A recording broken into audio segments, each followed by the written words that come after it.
Sportez-vous bien. Sportez-vous bien. L'actualité sportive en partenariat avec Intersport. Jean Sureda. Bonsoir à tous et bienvenue dans Sportez-vous bien, heureux de vous retrouver où nous allons pendant une heure parler de sport et uniquement de sport avec mes chroniqueurs et des invités acteurs du sport de haut niveau. Au programme ce soir, les coups de cœur et les coups de gueule de nos chroniqueurs. Kevin Carrière nous présentera le Zoom de la semaine. On va forcément parler de l'Euro 2020, sans oublier la question du jour et le débat. Et là aussi, vous l'imaginez, on va parler du début de l'UEFA Euro 2020. Enfin, l'UEFA Euro 2020 en 2021. Et enfin, nous recevrons pour l'événement, bien évidemment, Albert Rus, qui est le seul joueur français à être champion d'Europe et champion olympique de football. C'était en plus la même année, en l'espace de 2 mois, en 1984. Avec nous ce soir, Kevin Carrière. Bonsoir Kevin. Bonsoir. Marek Keta, bonsoir Marek. Bonsoir à tous. Et Maxime Brossard, bonsoir Maxime. Salut. Bonsoir messieurs. Bonsoir Jean. Comment ça va ? La forme ? En forme, ça va. On va expliquer aux auditeurs, on vient d'arriver dans les studios, on est un peu tous essoufflés, le Maxime n'a même pas eu le temps d'enlever son masque. Moi le son est un peu fort, vous pouvez le baisser ou pas ? Oui, s'il vous plaît. Ouais. Voilà, parfait. C'est du direct, voilà, on installe tout en ce moment. Il y avait une émission à la radio juste avant et on les a un peu poussés, on a dit les sportifs arrivent. Bon, quand ils m'ont vu, ils ont rigolé. Heureusement que Marek est arrivé juste derrière. Voilà. Ouais, bah écoutez. Ouais. Non, on est toujours essoufflé. Et après, ils ont vu Maxime et ils ont dit ah non, c'est pas une émission de sport, c'est pas possible. Ouais, c'est une émission de tennis. C'est ce que j'allais dire. Ils ont vu que c'était une émission de tennis. Comment ça va Maxime ce week-end ? Impeccable, c'est surtout Coraline qu'il faut demander ça je pense. Ah bah on va en parler tout à l'heure Coraline, mais j'imagine elle va très bien Coraline. On imagine avec le maintien de la section Palos. Comment va Romain ?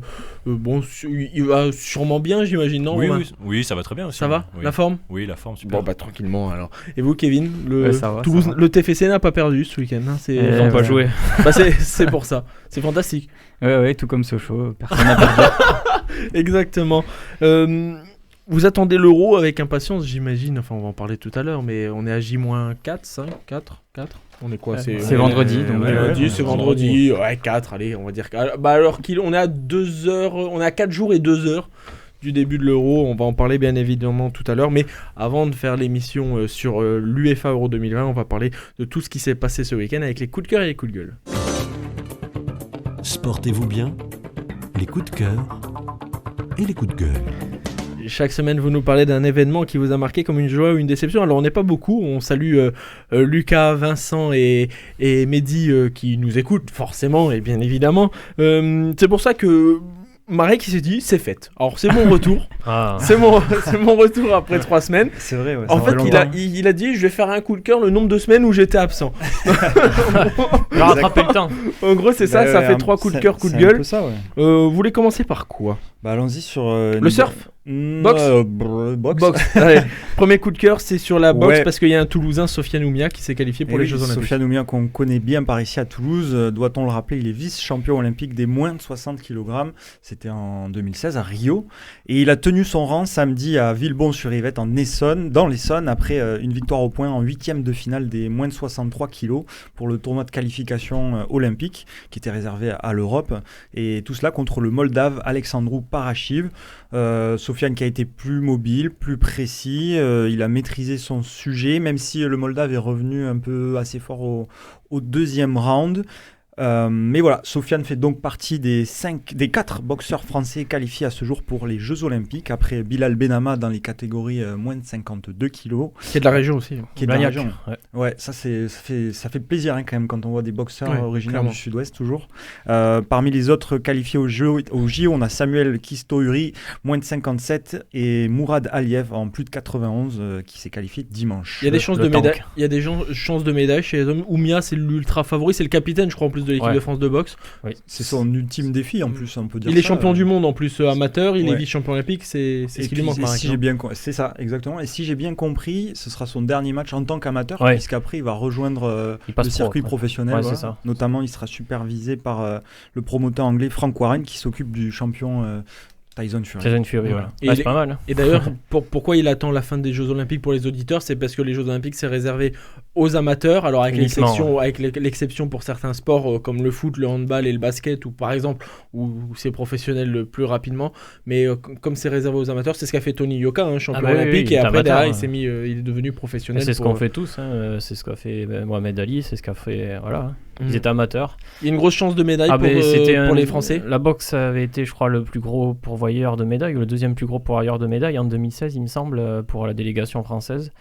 Mais il y avait Yoka, il y avait Stan Mosley. Il y avait Mosley, il y avait Oumia. Il y avait Oumia qui a pris une argent. Je crois qu'il y avait encore deux bronzes et une argent. Il y avait Sissoko, médaille de bronze. Il y avait vraiment une belle délégation. Ça avait bien marché. Et puis là, pourquoi pas. En plus, je trouve qu'on a vraiment de la qualité. Tout ce qu'on voit dans l'effectif avec Oumia. Il y aura Benama, le boxeur Blagnaké. On va essayer d'en avoir un des deux là pour la semaine prochaine. Ouais, même Aliev, très costaud en 91 kilos. Il suffit de dire son nom et ça fait tomber les panneaux. Tellement il est costaud. Il y a le panneau de notre partenaire Intersport qui vient de se casser trembler la figure. Et j'irai le remettre tout à l'heure. Ouais, c'est vraiment, il y aura des belles chances de médailles. On va suivre ça et puis ça fait du bien que Marek parle un peu de cette boxe là parce que hier soir il y avait un combat abominable entre Mayweather et Logan Paul. Enfin, c'est là. Comme je vous disais, il y a les retours des anciens boxeurs, les combats de youtubeurs. Enfin, ça devient n'importe quoi et ça fait du bien qu'il y ait des bonnes nouvelles comme ça, de la vraie boxe. On parle de la vraie boxe un peu, quoi. Ouais, et ça n'est pas terminé pour Sofiane Oumia qui s'est donc qualifié en quart de finale. Il affrontera l'Azerbaïdjanais Yavid Chalabiev. Ce sera dimanche pour terminer. En quart de finale ? En quart de finale, c'était les huitièmes. Ouais, c'est un tournoi de qualification. Lui, il est qualifié, ça y est. C'est ça. Quand tu passes un certain tour, t'es qualifié en fait. Après, c'est bon ça. Ouais. Moi j'ai un coup de cœur, je le fais tout de suite. Allez-y. Ça, pour mon papa, Thierry, qui nous écoute sûrement, qui s'est qualifié ce week-end pour ses 32e championnats de France de pétanque. Voilà, donc on l'applaudit. Les Sureda sont très très forts. Ça, c'est... je sais pas si c'est génétique, j'ai jamais vu jouer à la pétanque. J'ai fait 4 championnats de France de pétanque, moi. Donc attention, il y a. Ah ouais, non, mais c'est vrai, c'est vrai. Dont un quart de finale. C'est pas mal. Ouais, et attends. Qu'est-ce qu'il y a, Coraline ? J'ai peur. J'ai des boules de pétanque dans la voiture, on peut tester ça juste après. Tout à l'heure. Moi aussi, c'est vrai. J'ai mon nom et tout. On fait une partie après. On fera une partie après. À votre nom ? Ouais. Mais moi aussi. À mon surnom, mais oui. C'est quoi votre surnom ? À l'antenne, allez-y. Lenké. Et d'ailleurs, c'est Lenké. Pourquoi ? Lenké, si je vous raconte l'histoire, on n'a pas fini, mais... Monsieur a la grosse tête, ça sort de monsieur, on peut le dire à l'antenne, monsieur fait un foot avec le sélectionneur du 15 de France, Fabien Galtier, par le plus grand des hasards, et ça y est, il a la grosse tête, quoi. C'est une anecdote, oui, c'est vrai. J'ai rencontré monsieur Galtier, je vous dirai pas où, parce que sinon on va ameuter peut-être une troupe de fans de rugby à un certain endroit à Toulouse, mais j'ai eu le privilège de... j'ai eu le privilège de partager quelques échanges de ballon rond avec donc le sélectionneur du 15 de France. Et il est mieux au rugby, j'imagine. Il est mieux au rugby. Et il est un peu rouillé, on le salue, Fabien Galtier, on sait qu'il nous écoute. Il y en a un qui s'en sort bien, qui a fait un week-end quasiment parfait, j'ai envie de dire, c'est Pierre Gasly. C'est votre coup de cœur de l'un de vos deux coups de cœur Kevin Carrière, parce que Pierre Gasly a terminé sur le podium. Un concours de circonstances énorme avec Verstappen et Hamilton, vous allez nous en parler, mais le Français est sur le podium du Grand Prix de Bakou en Azerbaïdjan.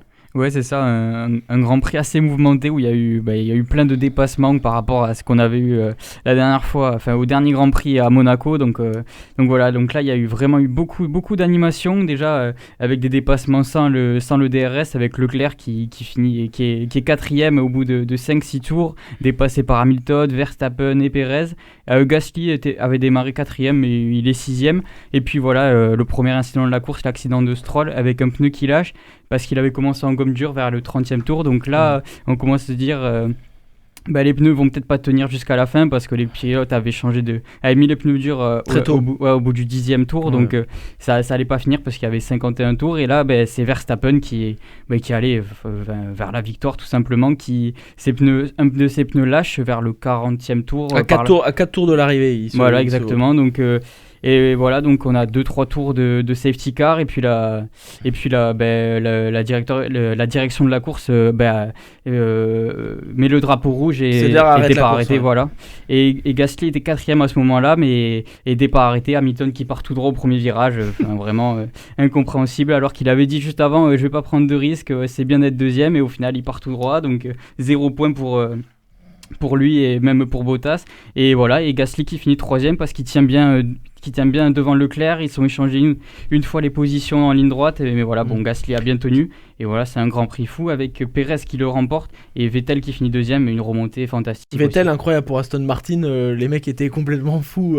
En plus, ils avaient Stroll qui était bien, donc ils auraient vraiment pu faire un joli coup à deux.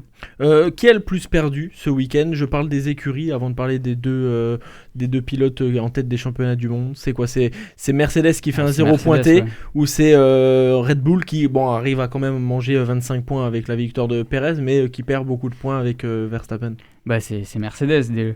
Rien qu'une deuxième place aurait vraiment limité la casse, parce qu'on voyait bien les deux Red Bull être 1 et 2 déjà. Donc s'ils avaient juste pu mettre Hamilton deuxième derrière Pérez, ça aurait été un week-end statu quo, on va dire. Et pour les sportifs, pour les pilotes, qui perd le plus? Verstappen, où la victoire était absolument promise et méritée, ou Hamilton qui aurait pu passer en tête du championnat du monde en finissant même deuxième, même troisième, ça aurait suffi, et qui en fait prend un risque où on ne sait pas ce qui se passe, sur la voiture bloque ou quelque chose, et perd aussi. Qui perd le plus là aussi sur ce week-end pour vous? Voilà, c'est compliqué, les deux perdent énormément.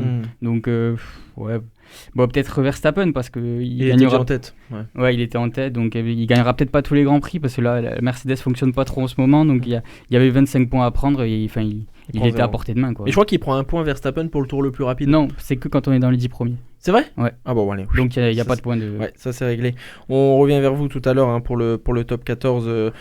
Kevin, d'ailleurs, le prochain Grand Prix de Formule 1, c'est en France. Ouais, ce sera au Castellet. Dans 2 semaines, c'est ça, 2 semaines, je crois.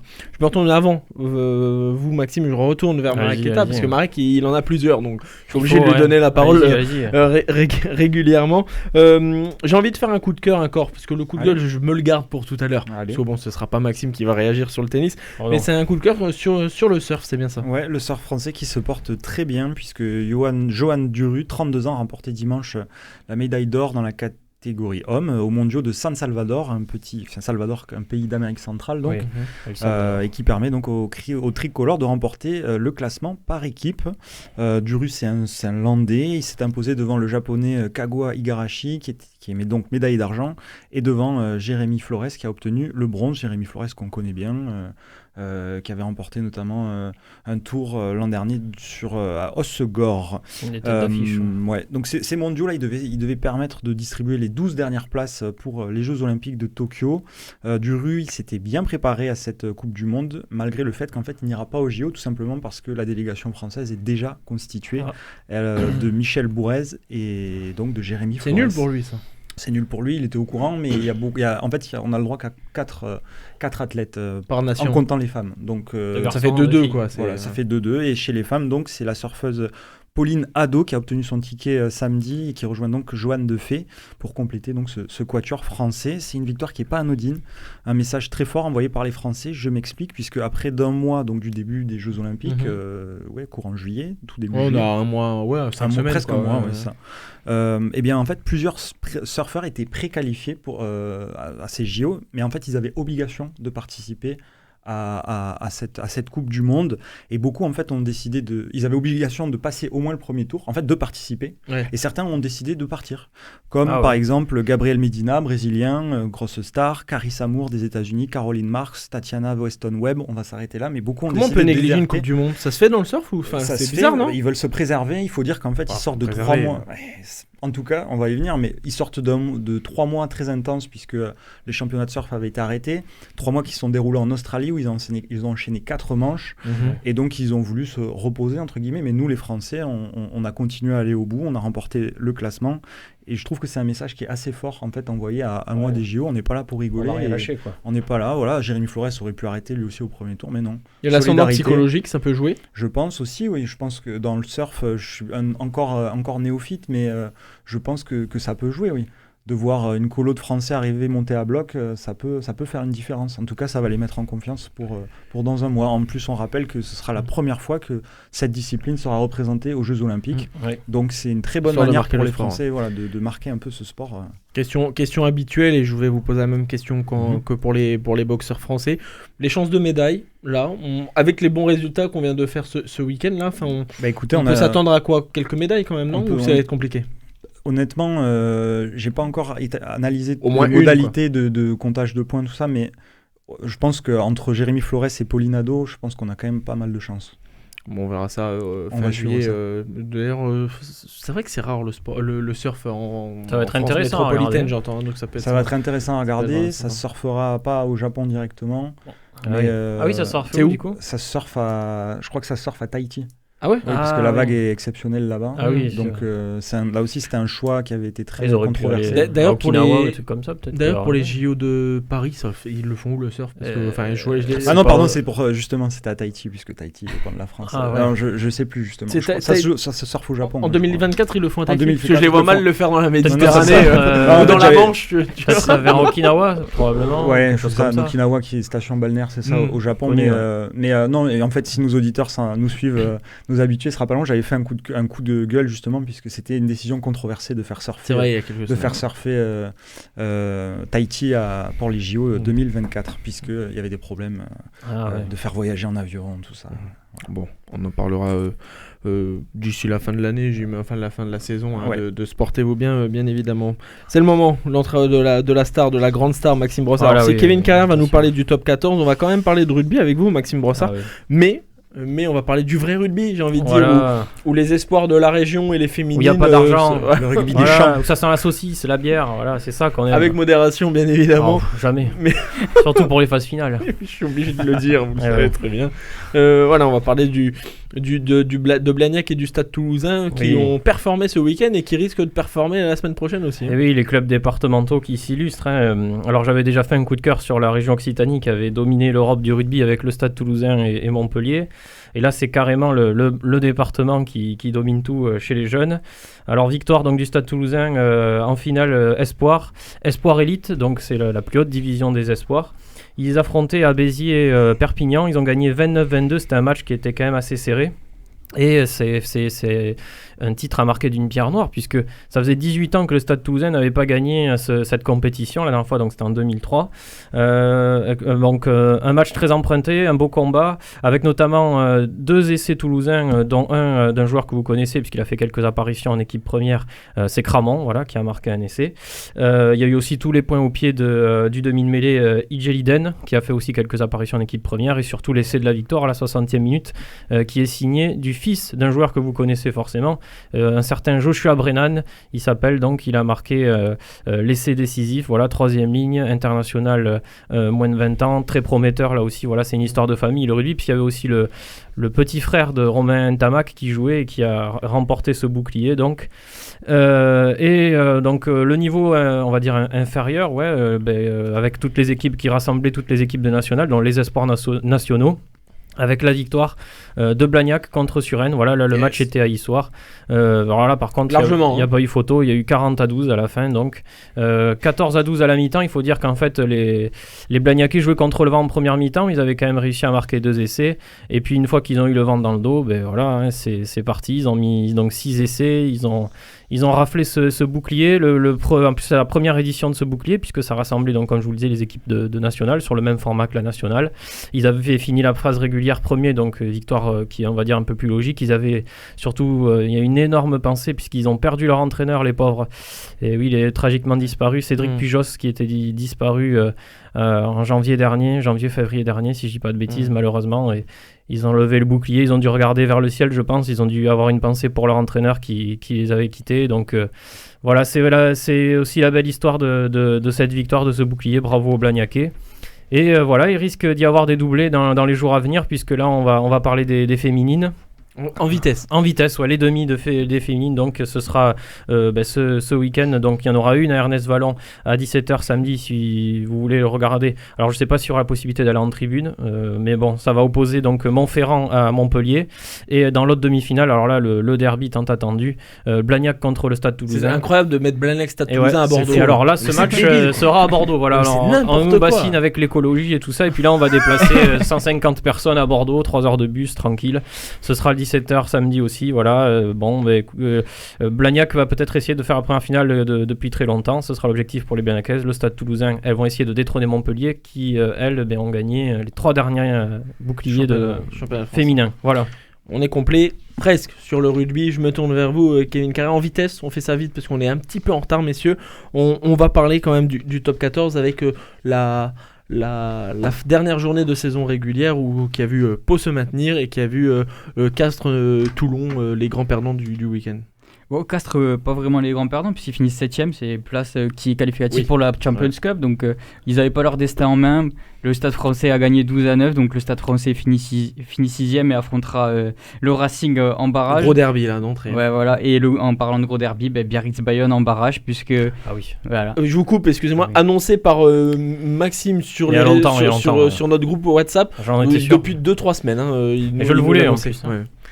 Et ouais, donc voilà, parce que Pau a arraché le bonus offensif à la dernière seconde face à Montpellier, et puis que Bayonne a perdu 12-9 Coraline en pleure encore. face au Stade français. Ouais. Et voilà, et puis en parlant de dernière minute, La Rochelle qui arrache sa deuxième place grâce à une pénalité de Jules Lebaille, pas titulaire depuis 7 ans, qui arrache le bonus défensif qui permet à La Rochelle de finir deuxième. Donc voilà, c'était fou à suivre. Ce dernier match Stade français-Bayonne qui à la 81e décide de qui va finir 6e, 7e, qui va finir barragiste, se sauver. Donc c'était incroyable à suivre. Et puis des magnifiques affiches avec deux derbys, un pour la descente, un barrage et UBB Clermont. Donc voilà. Et on verra aussi le Stade Toulousain pourra garder son titre et faire le doublé entre le top 14 et la Champions Cup. On devait parler de tennis, on n'a pas le temps, mais bon, tout ça pour dire que les Français sont mauvais, ils sont plus là, ils ont tous été éliminés. On peut passer au Zoom de la semaine. Parfait. Voilà, comme ça c'est dit, comme ça c'est fait, et puis de toute façon il n'y a qu'à regarder les résultats. On est mauvais. On avait parlé de Phoenix Toulouse Handball Montpellier la semaine dernière, retour sur les paris de la semaine dernière.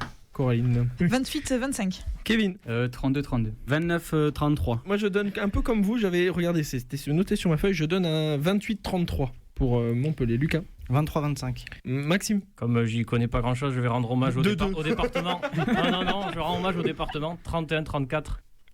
Il a donné 31-34. Bah en fait l'affiche c'était Toulouse-Montpellier, d'où le 31-34. Bah s'il avait bon, il fallait que ce soit Bordeaux-Nîmes, parce que ça s'est terminé à 30-33. Le score presque parfait. Voilà les spécialistes du hand. Alors je sais pas si vous avez les numéros de plaque d'immatriculation pour la Turquie. C'est ce que j'étais en train de me demander. Ça va être compliqué. Pour le Paris, parce que l'UEFA Euro 2020 débute ce vendredi à 21h à Rome. Entre la Turquie et l'Italie, c'est forcément le Zoom de la semaine. Ce sera sur TF1 et beIN Sport, Kevin.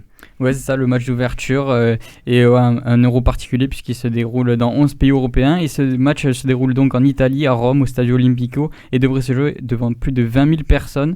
Et bon, voilà, l'Italie paraît un peu favorite parce que déjà elle joue à domicile et c'est une nation très en forme depuis 2018, qui n'a pas perdu depuis 2018, pardon. Et après une période très compliquée puisqu'il n'avait pas participé à la dernière Coupe du Monde. Et voilà, elle s'appuie sur une défense centrale très expérimentée, Chiellini Bonucci. Et puis de son côté, la Turquie a surpris il y a quelques mois en s'imposant 4-2 face aux Pays-Bas en qualification de la Coupe du Monde, avec notamment le triplé de Burak Yılmaz. Et puis elle s'était baladée 3-0 face à la Norvège de Erling Haaland. Et donc voilà, l'Italie et la Turquie seront accompagnés de la Suisse et du Pays de Galles dans ce groupe A, un groupe assez équilibré et homogène en perspective avec 4 équipes qui ont les armes pour se qualifier en phase finale. On va en parler tout à l'heure dans le débat, mais c'est vrai que ce groupe A, il est le premier qui me dit dans l'ordre ce qui va se passer, il est quand même très fort, on est d'accord Marek, c'est homogène le groupe A. Ah ouais, totalement. Même moi je distinguerai même pas l'Italie pour les mettre au-dessus, mais c'est mon avis personnel. Je trouve que c'est vraiment un équilibre presque parfait, quoi. Des nations surprenantes avec des top joueurs à chaque fois.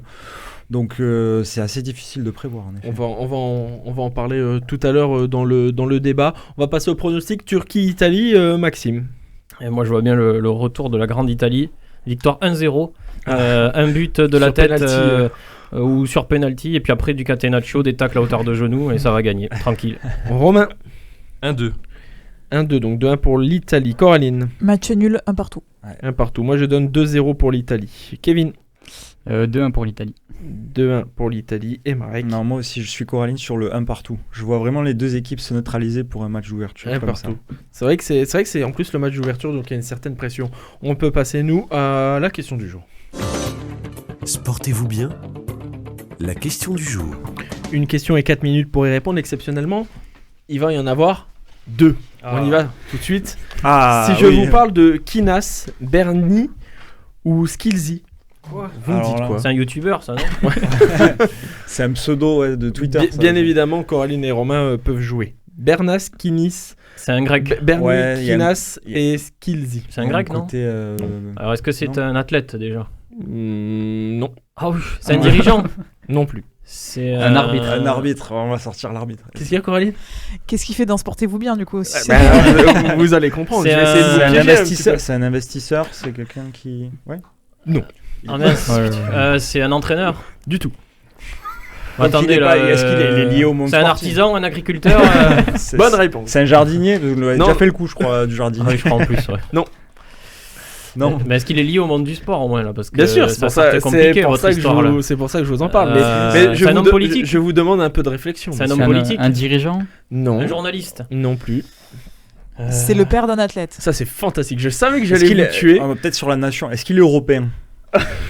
Ben oui. D'accord. C'est un Sur l'euro, mécanicien. il est quoi? C'est pardon qui j'ai entendu. Un Sur l'euro, mécanicien. c'est sur l'euro. Bah bien sûr que c'est sur Donc, l'euro, quel mais, sport attendez, c'est sur l'euro. mais attendez, mais bien Soit évidemment. le C'est le nom du trophée. Mais non, de c'est l'euro. Jules Rimet, Non. le trophée. Ah bon, ouais. ouais. Vous doutez bien qu'on fait une émission spéciale euro. La question du jour elle est sur l'euro. Et celle-là, et je vais tout vous dire. C'est le Je premier vais- buteur de l'euro. Mais non, puisque c'est pas un athlète. Ah oui, Non, c'est vrai.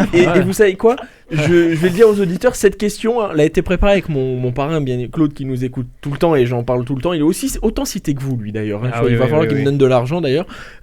Et en fait, cette question, on l'a depuis le mois de novembre-décembre, je crois. Il s'appelle comment votre homme mystère? Ce serait pas un portugais Ah, ou- c'est- Kinas, attends, mais Bernie, Skillsy. Parce que c'est même pas un Ça, dirigeant. c'est alors. une personne, ça. En fait, Non, c'est 3 personnes là.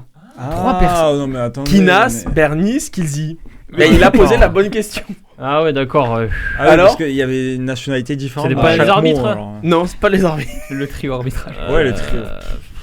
Ouais, si c'est pas un investisseur, C'est c'est pas des un homme coachs, politique, non c'est pas des coachs. Mais c'est pas un sportif, c'est rien. J'adore, non. Mais Est-ce que c'est le nom de. Est-ce que ces personnes sont-elles vivantes? Euh... Ah ouais, là, il le sait pas par contre. Dans l'absolu, oui, mais oui et non. Vous dans comprendrez pourquoi. l'absolu. Dans l'absolu, c'est-à-dire que ces personnes. C'est des fantômes quoi. Ouais, Mais non, mais là, vous avez la réponse, là. Ces personnes sont divines ou c'est des. Non, non, c'est matériel. c'est ça le nom d'un existe. stade. C'est le nom Non. du stade. C'est matériel. Non, non, non, non, non. Si je vous dis Péno, Pinocchio, Pinocchio. je vais vous aider. Super Victor. Ah, c'est les mascottes. Mais voilà, ce sont les mascottes de l'Euro depuis des années. Oui. Oh là là là forcément. là. Oui, tout de suite. Skillsy, c'est la mascotte de l'Euro 2020. Kinas, c'est la mascotte de l'Euro 2004. Et Bernie, c'est par exemple la mascotte de l'Euro 1988. C'était en Allemagne. Oh là là là là. Voilà. Et à quoi il ressemble? Ah oui, cette Tenez, mascotte là. voilà. Ah bah non, il y a une deuxième question. C'est un, mais non. c'est un petit garçon, non? Non, c'est pas ça. Skillsy, ouais, c'est Ouais. quelque chose comme ça. Super Victor, c'était pour l'Euro Ah oui, 2016 c'était en l'Euro, ouais, France. Super Victor. Et en 1984, l'Euro en France aussi, c'était Péno, c'était un coq, forcément. Ouais, Oui, le coq. on Ça s'en remplacera rappelle, jamais Footix quand même. La plus grande 98. mascotte de tous les temps, je pense. Là. Je vous pose la deuxième question, très simple, Le coq. qui est Milan Galic. Alors ça. Est-ce que c'est un joueur là Oui. du coup là on C'est a un joueur. Bulgare. d'accord. Yougoslave. C'est un gardien. Yougoslave. C'est un gardien. Milan Galic. Est-ce C'est que pas le capitaine de la Moldavie qui. Yougoslave. De la Macédoine. Yougoslave, Ah oui, Yougoslave. Yougoslave. Est-ce que c'est un gardien? Non. Est-ce que c'est un défenseur? Non. Oui, mais Yougoslave. Un milieu de terrain? Milieu de terrain Ça existe plus, attaquant. monsieur Sureda. milieu de terrain Yougoslave. Bah attaquant. justement, vous C'est devez le premier réfléchir. Ah, buteur ouais. de l'histoire de Bah l'Euro. voilà, vous avez répondu tout à l'heure. Ah, voilà. Voilà, bonne réponse. Et c'était contre la France. D'accord. En fait, ce qui se passe, c'est qu'il y avait les tours préliminaires et en fait, la phase finale, la première phase finale, Ouais. c'était contre 4 équipes. C'était demi-finale directe. C'est ça qui est bon. France, Yougoslavie, et la France a perdu 5-4 et la Yougoslavie a perdu en finale contre l'Union soviétique. Ah ouais. Voilà, Un grand match. en C'était un match de hockey. Vous êtes Oh sûr là que là. c'était du.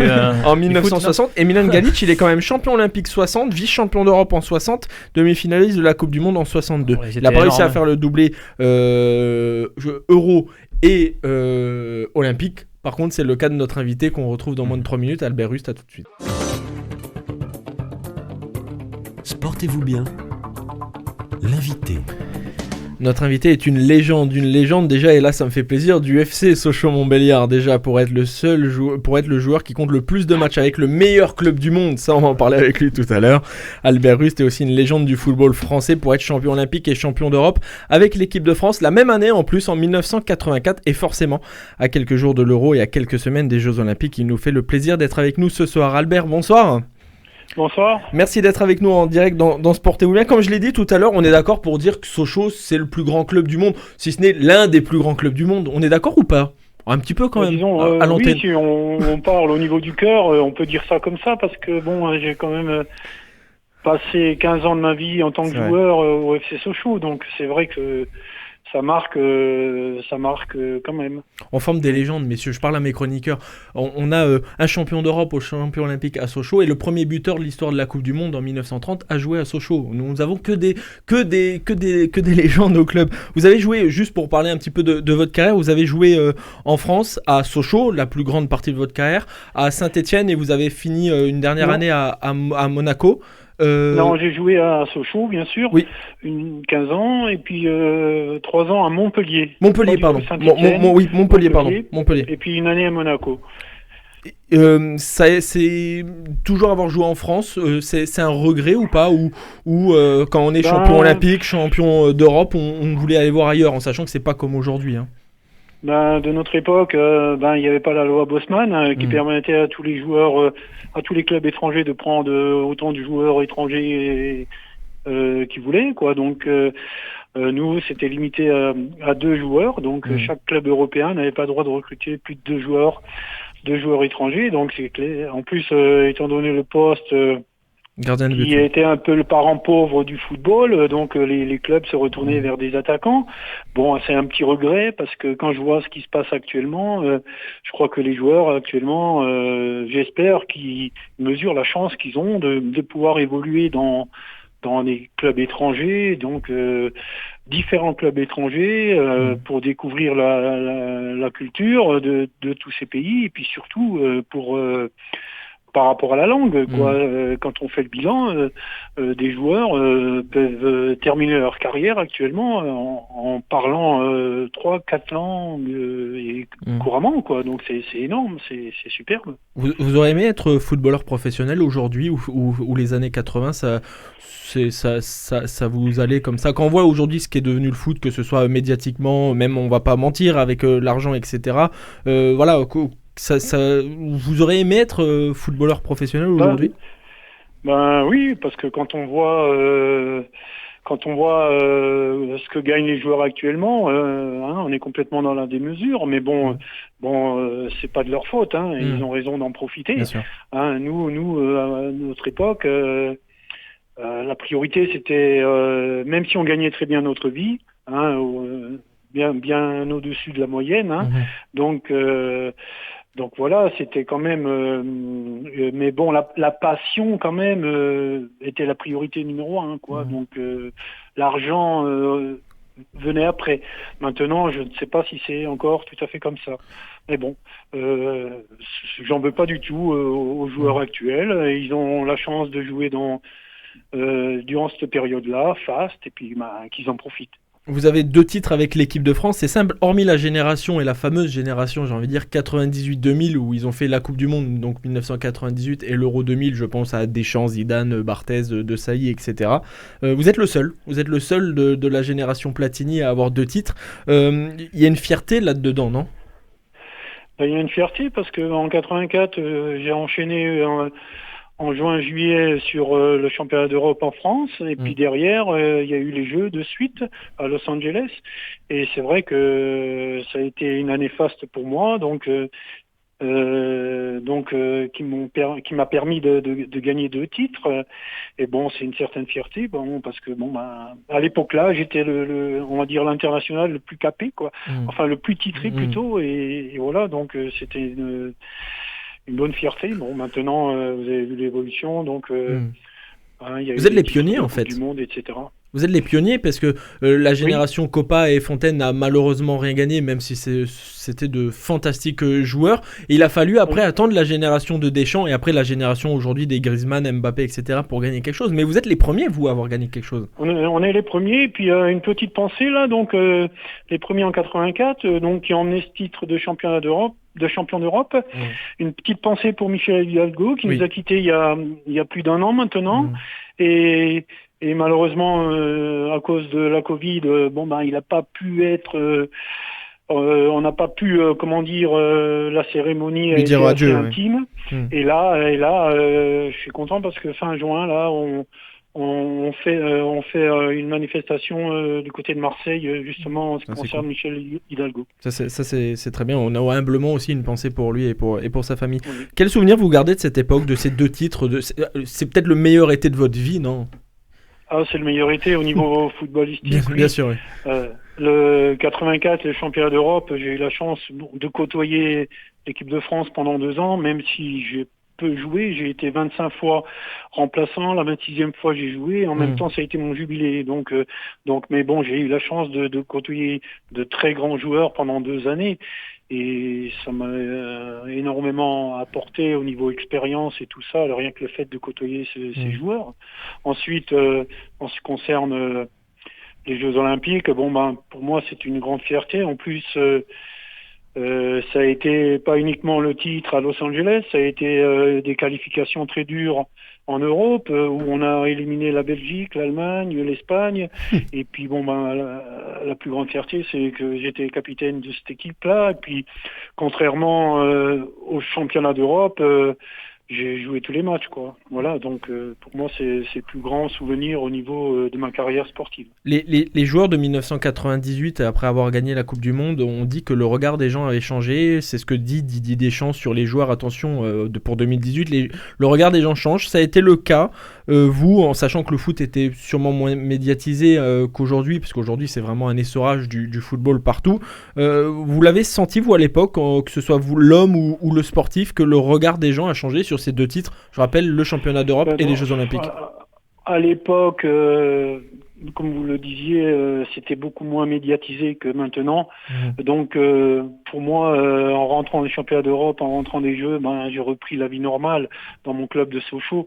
Et puis voilà, tandis que maintenant, c'est vrai que on est beaucoup plus exubérant, quoi. C'est beaucoup plus médiatisé, et à tel point que j'ai l'impression que au jour d'aujourd'hui, on parle plus de mon titre de 84 aux Jeux Olympiques qu'à l'époque, quoi. Vraiment, on me colle cette étiquette-là, Alberus, champion olympique. Et vous êtes, le seul aujourd'hui à avoir fait les 2, enfin avoir 2 titres olympiques. Et on le rappelle, vous êtes encore vous faites partie des 22 ou 23 joueurs, je ne sais pas combien vous étiez pour les JO, mais à être champion olympique. Aucune autre équipe de France n'a été championne olympique depuis. À choisir entre le championnat d'Europe, l'Euro en France et les Jeux Olympiques, lequel vous êtes le plus heureux? Peut-être les Jeux Olympiques, comme vous avez joué, pour peut-être. Moi, c'est les Jeux, comme je le disais avant. Je jouais, j'étais le capitaine de cette équipe, et puis les Jeux Olympiques, c'est quand même la fête du sport, de tous les sports, de toutes les disciplines. C'est un rassemblement mondial de tous les sportifs, comme je disais, de toutes les disciplines, quoi, et puis de tous les pays, quoi. Donc c'est beaucoup plus gigantesque, plus qu'une Coupe du Monde, quoi. Coupe du Monde, c'est spécifique football. Là, les Jeux, je me rappelle, à Los Angeles, on allait côtoyer, on allait au Rose Bowl, on allait voir Carl Lewis à l'époque, en plein cagnard, voir les épreuves de sprint, etc., quoi. Donc, ça a été, c'est vraiment le summum, les Jeux. Il y a l'équipe de France aujourd'hui qui est à la veille de son dernier match de préparation, c'est demain à 21h10, c'est sur M6 je crois, contre la Bulgarie. Quel regard vous portez vous aujourd'hui sur cette équipe de France? Je me dis que le sélectionneur Didier Deschamps a beaucoup de chance, parce que quand on regarde la composition du groupe France, il peut facilement faire 2 équipes, on va dire, du même niveau, quoi. Donc, c'est rare d'avoir vu une telle génération d'aussi bons joueurs, quoi. Voilà, donc c'est une chance qu'on a, il faut en profiter parce que ça dure pas, les périodes sont faites pour se finir, mais bon, là je crois qu'on est encore tranquille pour pas mal d'années. Vous êtes d'accord alors avec José Mourinho qui a déclaré il y a pas longtemps chez des confrères britanniques que avec l'équipe qui a l'expérience en plus en qualité de vice-champion d'Europe et de champion du monde, la France est obligée de gagner l'Euro, tout autre résultat ce sera un Euro raté? Vous le partagez ou pas du tout? Oui, pour moi, quand je vois qu'on dit être dans les 4, vu le potentiel, la France doit gagner, quoi. La France est favorite, c'est clair. Je suis beaucoup les sélections allemandes, italiennes, espagnoles, même si ce sont de très très bonnes équipes. Bien sûr. Il n'y a pas la qualité individuelle, on va dire, qu'il y a en France, quoi. Vous avez été dans votre carrière gardien de but. Je suis obligé de vous poser une question sur les gardiens de but de l'équipe de France. Quel regard vous avez, vous, sur Hugo Lloris, qui a été capitaine pour la 100e fois lors du dernier match la semaine dernière, qui a 125 ou 126 sélections, qui est champion du monde. Quel regard vous portez sur ce gardien déjà? Est-ce que c'est un style qui vous plaît, Hugo Lloris? Tout à fait. Je ne veux pas dire qu'il y a une certaine ressemblance, un certain style par rapport à ce que j'étais. D'accord. Mais bon, moi je me rappelle Hugo Lloris, quand j'entraînais Brest, il avait fait son premier match avec Nice, c'était lors d'un match de Coupe de France. Et déjà on voyait un petit peu le talent qu'il avait. Et donc c'est clair qu'actuellement c'est le numéro 1 et je crois encore pour pas mal d'années. Au moins jusqu'à la Coupe du Monde de 2022. Ouais, je sais pas exactement l'âge qu'il a, mais bon, un gardien, on le sait, ça peut jouer longtemps, et ça sera pas facile de le déloger. Quand on a été habitué pendant 10 ans à deux gardiens monstrueux, parce qu'il y a Lloris qui joue, mais bon, le deuxième gardien pendant 10 ans, ça a été quand même Steve Mandanda. Vous craignez un petit peu la suite des gardiens, en sachant qu'il y a Areola qui est déjà champion du monde, et il y a Mac Maignan qui fait quelque chose de monstrueux avec Lille et qui vient de signer au Milan AC. Vous êtes pas inquiet sur la suite des gardiens en équipe de France ? Non, pas du tout. Il y a de très bons gardiens. J'ai vu que Maignan avait signé au Milan AC. Je crois que ça va lui permettre de franchir encore un palier. Et je le vois bien prendre la relève de Lloris, quoi. Voilà, donc Steve Mandanda, c'est un très bon gardien, mais je crois qu'il est pas sur la fin, mais il devrait arrêter. Ouais. Je pense qu'après la priorité sera donnée à un joueur beaucoup plus jeune, style Maignan, quoi. D'accord. Et pour terminer, Albert, si vous voulez, est-ce que vous avez un pronostic pour l'Euro ? Vous avez dit que la France est obligée de gagner, mais est-ce que vous voyez une autre équipe devenir championne d'Europe ou vraiment l'équipe de France ? Franchement, je suis beaucoup l'Allemagne, l'Italie, l'Espagne.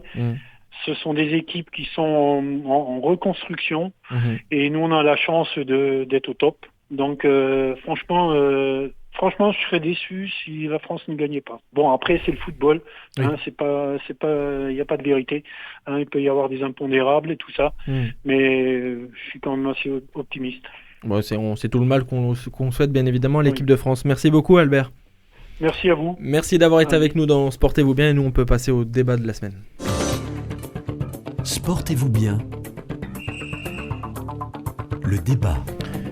Et je suis en direct, je viens de me rendre compte que je n'ai pas fait de lancement pour le débat. Je vais le faire tout de suite. Vendredi débute l'Euro de football, l'Euro 2020 dans tous les pays d'Europe, ou presque. Il y avait 11 pays, c'est ce qu'a dit Kevin. La France est forcément favorite en qualité de champion du monde, mais attention au Portugal qui est champion d'Europe, qui est très solide. Attention à des équipes, et c'est ce que vient de dire notre invité Albert Rust, comme l'Italie, comme l'Espagne, comme l'Allemagne, qui, même si elles sont en reconstruction, sont toujours là. La question, elle est très simple. Qu'est-ce que vous attendez, vous, de l'Euro sportivement parlant, oui, mais de tout en général, Marek? De tout en général, c'est vrai que par rapport à la situation qu'on vit en France, tout le calendrier vaccinal qui est en train de s'accélérer, tout ça, je pense que l'Euro va vraiment servir de fédérateur à nouveau en France. Il y a une concordance des temps aussi. Demain, mercredi 9 juin, nous serons donc le couvre-feu va être établi à 23h. Je pense que le retour l'arrivée de l'Euro va contribuer à améliorer le moral des Français, tout simplement. Et maintenant, sportivement, moi j'attends tout simplement que l'équipe de France gagne. Vous êtes d'accord avec Albert Rust ? Albert l'a très bien dit, je veux dire, ils sont attendus de partout. On a vu dans les tabloïds anglais, Mourinho l'a déclaré au Sun, il voit l'équipe de France gagner. Platini aussi sur France Info le dit. C'est l'équipe qui est le plus en forme. Ce serait se répéter que de dire que l'équipe de France doit gagner l'Euro, quoi. Kevin, vous êtes d'accord avec ça ? Vous êtes d'accord aussi sur ce que dit Marek, au-delà du sportif où on en parle après, le fait de revoir du public, la France va jouer devant à peu près 15-20 000 personnes, je crois, à Munich contre l'Allemagne, et ce sera guichet fermé à Budapest. Si à Budapest, ce sera 67 000 personnes. voilà, on va retrouver un petit peu la vie d'avant, non ? Ouais, c'est le retour à la C'est ce normale, qu'on du attend. monde dans les publics, de la ferveur, enfin... Voilà, pour un peu oublier cette triste période, je pense qu'il n'y a pas mieux qu'un bel Euro avec une équipe de France au complet quasiment. Il n'y a pas d'absents, Bien sûr. le retour de Benzema.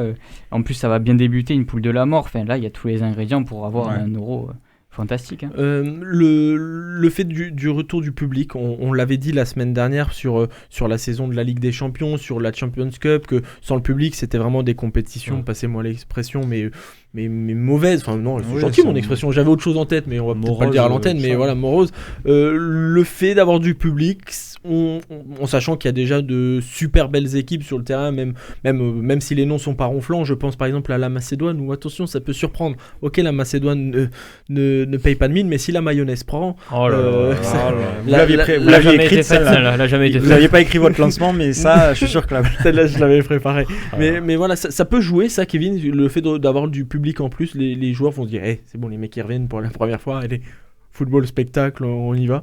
Ben ouais, je pense qu'on va avoir plus de spectacles, plus d'envie, plus des réactions. Enfin, ça va changer cet univers à huis clos où on entendait les joueurs discuter, tout ça, c'est fini. Donc voilà, ça va faire du bien de voir du foot, parce que le foot sans spectateurs, c'est pas vraiment du foot. Ouais, et bizarrement, je pense que cette formule de disputer des matchs dans plusieurs pays, au début, j'étais pas fan. C'était ma deuxième question. Ouais. Non, mais allez-y. Je comprenais pas au début, mais en fait, quand on voit que dans des poules. L'Écosse par exemple est dans la poule de l'Angleterre, ou je sais plus qui constitue cette poule là. Oui, je l'ai. Angleterre, Écosse, République Tchèque et Croatie. République Tchèque. Je sais que par exemple l'Écosse va jouer 2 matchs dans son stade de Hampden Park à Glasgow. Ouais. Là ça va avoir son importance parce que l'Écosse n'a pas disputé de compétition interne. Je voulais en parler de l'Écosse parce que c'est une équipe que peut-être un peu surprise. Mais c'est une équipe qui n'a pas disputé de match de compétition internationale depuis 98. Qui fait son retour face à l'Angleterre. Non, mais c'est bon signe pour nous. Et le fait que voilà, c'est un exemple, mais ça arrivera sûrement dans d'autres villes, que ce genre de petite équipe entre guillemets et du public, ça va avoir un impact. L'exemple de la Hongrie aussi dans notre poule, qui va recevoir la France et le Portugal dans son stade, et la France va jouer l'Allemagne en Allemagne, la Hongrie en Hongrie. Bref, vous, Maxime, je suis pas venu vers vous. Vous attendez quoi, vous, de cet Euro ? Déjà, le fait qu'il y ait du public, je pense, c'est ce qui va sauver le fait que ce soit un peu réparti dans tous les pays d'Europe. Ça, vous aimez pas, hein ? J'aime pas dans le sens où, en fait, je sens que la ferveur est plus importante quand on a vraiment un lieu défini de compétition, en fait.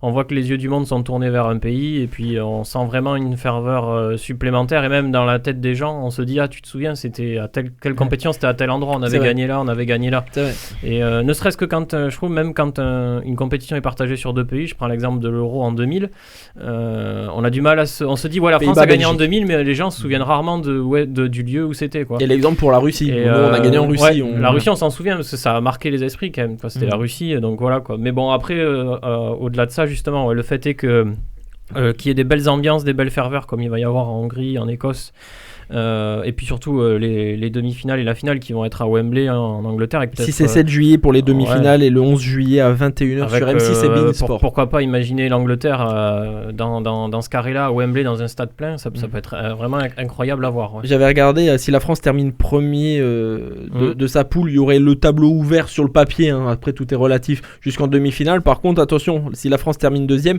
il y a un potentiel 8e de finale. Angleterre-France à Wembley en 8e de finale, celui-là il risque d'être costaud. Va être beau. C'est les 2 équipes avec le meilleur réservoir d'anciens joueurs. Les 2 favoris pour les bookmakers d'ailleurs. Voilà, pourquoi ? Parce que c'est les 2 équipes qui concentrent les meilleurs jeunes joueurs et les meilleurs anciens joueurs. Et l'expérience, la France est championne du monde et il faut pas oublier que l'Angleterre fait une demi-finale de Coupe du Monde. Mais bon, l'Angleterre, ils sont... Moi, je poursuis un peu la presse anglaise quand même. Ils sont hyper critiques. Ils sont pas sereins. Southgate, avec son choix de sélectionner 4 défenseurs latéraux, 4 défenseurs droits, il se fait assassiner. Il y a une espèce d'incohérence dans cette équipe d'Angleterre qui fait que j'ai du mal à y croire. Par rapport aux critiques, je dirais il vaut mieux, parce que souvent quand l'Angleterre a été encensée, c'est là qu'ils ont été mauvais. Je me rappelle en 2014, en 66, avec Bobby Charlton. Non, je me rappelle à l'époque, en 2014, tout le monde disait, déjà quand ils avaient l'époque des grands milieux de terrain avec Lampard, Gerrard, 2010, c'est vrai. Tout le monde disait, quelle équipe, et puis ils perdaient à chaque fois. Vous n'avez pas connu ça, Kevin. Et 2014. Non, mais là, et du coup, c'est vrai que à chaque fois, c'était des flops Kevin complets, a 6 quoi. ans, on le rappelle. Et, Deux. Mais du coup, voilà, honnêtement, là, justement, peut-être le fait qu'il soit un peu critique, je me dis que il y a peut-être quelque chose qui peut se passer avec cette équipe d'Angleterre. On va voir. Sur le papier, en tout cas, ça fait peur, c'est sûr. Sportivement Oui. parlant, quelle grosse nation va être la déception, messieurs? Kevin? Quelle équipe on est en train de tous dire, par exemple la France, l'Angleterre, l'Italie, etc. Quelle équipe va vous décevoir, vous pensez? Messieurs, Entre là. l'Allemagne et l'Espagne, moi je Ouais, dirais. j'allais dire Je pense qu'il y en a- l'Espagne. Ouais, voilà. L'Espagne? Ben, moi, je dirais l'Allemagne. C'est vrai? Pour quelle Ouais. raison? Parce que sur le papier, Sur le c'est monstrueux, papier, quand même, hein. c'est monstrueux. Bon, Moi, en attaque, vous avez Werner et Kevin Volland. Alors oui, Volland a fait une bonne saison à Monaco. Maintenant, alors c'est vrai que la troupe allemande qui vient de Chelsea quand même est en forme. Je pense au Rüdiger, au Timo Werner, au Kai Havertz. Mais Joachim Löw, ce sera sa dernière compétition internationale. Ça reste des équipes en reconstruction, comme le disait Albert. Et j'ai une espèce de pressentiment. Pour moi, il n'y a que Toni Kroos qui tient une espèce de baraque. Et je vois pas. Sachant là, je qu'ils sais ont Grojecka, je crois, qui est blessé Goretzka, pour ouais. Goretzka qui est blessé pour la France. Donc c'est une bonne nouvelle. Enfin, on souhaite pas de mal à nos adversaires, mais voilà, avoir ouais. un joueur de ce type-là absent. Après, oui, il y a toujours Là, on est Müller, il y a content. toujours du Kimmich, il y a toujours Du milieu, Müller, du Müller, Hummels qui revient. ouais, Ah, le qui milieu de revient. terrain, c'est solide quand même. Et vous, l'Espagne, pour quelle raison? Kevin? Moi, Moi, Aymeric je les Laporte. sens- je les sens pas. Je les sens pas tout simplement. Là, le 0-0 contre l'Italie, Morata qui rate Portugal. encore un face à. Oui, Portugal, exactement. Morata qui rate encore un face à face, un cas de Covid.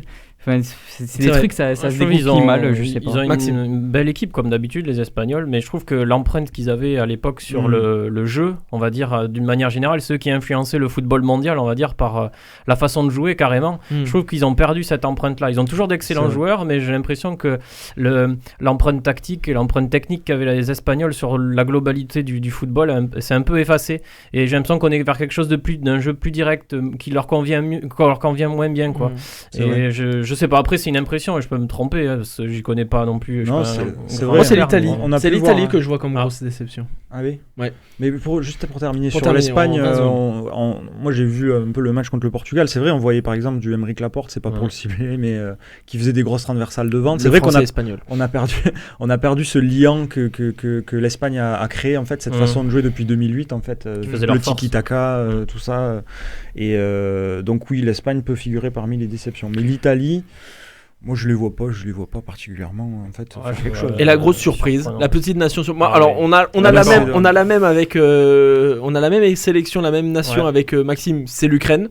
Ouais. On sent l'Ukraine qui va Pas gagner, mais faire un petit parcours, quoi. Tu vois. Ils sont dans quelle poule d'ailleurs? Pays-Bas, Autriche, Macédoine. En plus, Donc, ils ont normalement, un groupe, voilà, c'est ils jouent jouent à régaler, ouais. Vous, Kevin?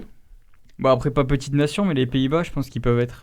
Oui, mais enfin, absent de l'Euro, absent de la Coupe du Monde, dans l'idée, Ouais, ils ont oui. des gros joueurs, attention. Hein, mais Oui. Il y a plus Van Dijk. Moi, je dirais l'Écosse pour revenir à l'Écosse parce que McTominay, parce que C'est Kieran énorme. Tierney, parce que Robertson, Hmm. McGinn, ils ont un milieu de terrain solide. Même, je dirais même le gardien David Marshall, qui Ah oui, pourtant Marshall, ouais. il a 36 ans, il joue à Derby County. Et- Mais dans et- ces compétitions-là internationales, peu importe où joue le gardien, souvent on a vu des gardiens tout exploser, des mecs inconnus Hmm. et faire des compétitions Grèce. incroyables. Et la, gro- la Grèce en qui a gagné en 2004. 2004. ouais. et la grosse surprise, la grosse équipe, la grosse déception, c'est pourquoi pas l'Angleterre. Ils sont Oui. dans la poule quand même de Ouais, la ouais. Croatie, c'est remake de la demi-finale de la Coupe du Monde 2018. Ouais. La République tchèque, c'est jamais sympa de jouer les Tchèques. Ils perdent le derby Et contre l'Écosse, c'est le derby, donc c'est C'est le jamais- derby, enfin, et et d'ailleurs, en Écosse, donc enfin c'est attention, il y a Et quand d'ailleurs, même des poules je sais pas fantastiques, si quoi. vous l'aviez dans votre question du jour, mais Angleterre-Écosse était le premier match international qui a été disputé de l'histoire du football en 1872. Au rugby aussi, c'était un Angleterre-Écosse. Eh ben voilà. C'est vrai? Ouais. Ouais. Et ben vivement le Angleterre-Écosse, je sais pas, on va inventer un sport et on va faire ça pour Angleterre-Écosse. Merci beaucoup à Coraline et à Romain à la réalisation audio et vidéo. Vous pourrez retrouver l'émission sur YouTube tout à l'heure. Merci à vous messieurs, nous on se retrouve lundi prochain. L'Euro aura commencé et on sera à la veille d'un terrible France-Allemagne. Ah. On va bien évidemment en parler pour le mois de juin avec l'Euro. On se retrouve lundi, à bientôt.